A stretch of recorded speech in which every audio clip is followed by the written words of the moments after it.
For F's sake, is there no one else but the duo clown show of Witkoff and Kushner?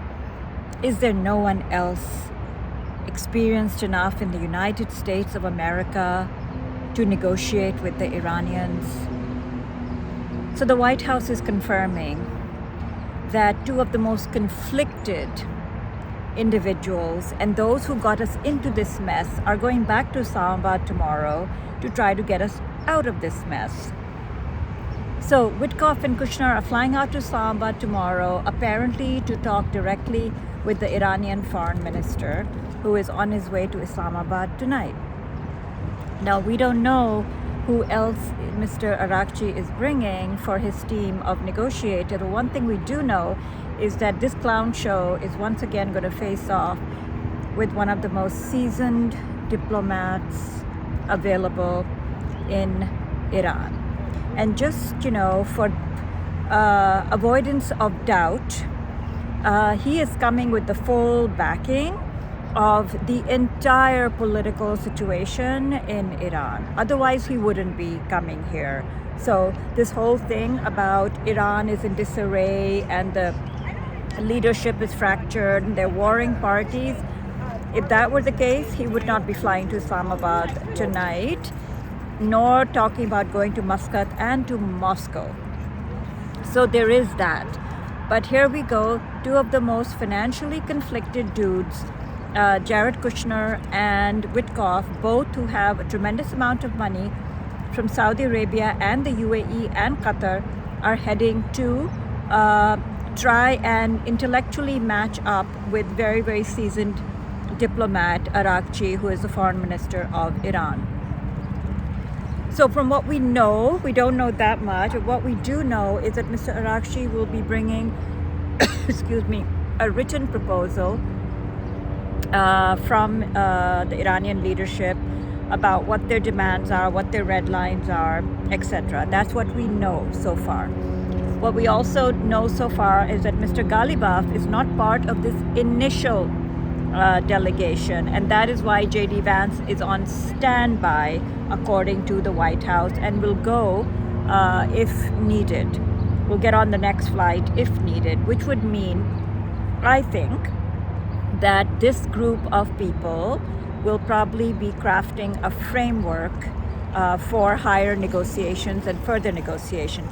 That's how traditional diplomacy is done. Now, we don't know what this clown show Jared Kushner and Witkoff are going to accomplish, but apparently, at a one down level, they will work out the framework, and then the higher level comes in and crosses the T's and dots the I's and signs off on an agreement.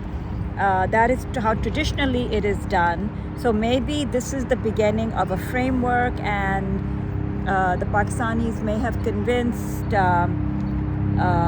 these people that is how it should be done, and that is how it must be done. Clearly, this stalemate is becoming more and more damaging to Trump. His poll numbers are absolutely in the toilet, and what he used to bandy about, his poll numbers on handling the economy are worse than any other president. He used to always make fun of Jimmy Carter and kind of deride him and make fun of him. Guess what? His numbers are lower than Jimmy Carter on handling the economy.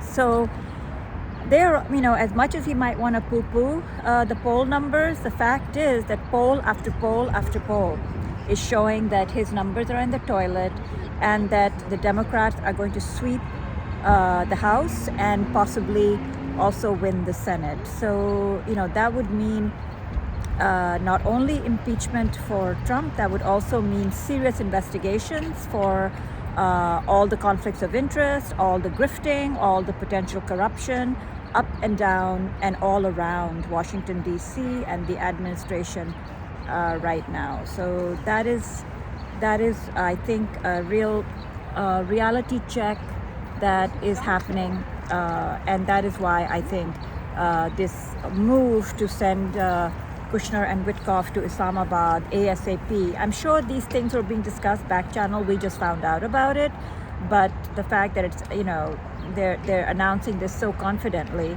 I think it clearly shows that reality is setting in, and today's polling is absolutely devastating for Trump. I mean, there's no coming back from this.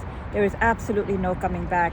The fact that his poll numbers are so low and that his handling of the economy is totally in the toilet.